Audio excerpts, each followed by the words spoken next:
কেন মহাপোসেন্স বানর কলা ভালোবাসে? চলো জেনে নেই কুদ্দুস চাচার সাথে। কুদ্দুস চাচা থাকতেন জঙ্গলের পাশে একটা ছোট্ট গ্রামে। তিনি ফল বিক্রি করতেন, কিন্তু একটা বড় সমস্যা ছিল। একটা চালাক বানর প্রতিদিন এসে কলা চুরি করে নিয়ে যেত। কত চেষ্টাই না করলেন কুদ্দুস চাচা, কিন্তু সেই দুষ্টু বানরটাকে ধরতেই পারলেন না। একদিন তিনি একটা ফাঁদ পাতালেন,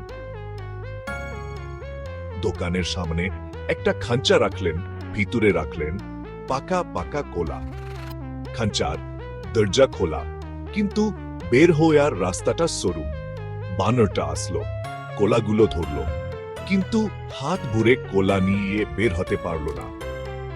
কুদ্দুস চাচা হেসে বললেন, এবার ধরা পড়লি। কিন্তু বানরটা কি কাম, এক হাত দিয়ে কলাগুলো ছুঁড়ে ফেলে দিল আর খালি হাতে বেরিয়ে গেল।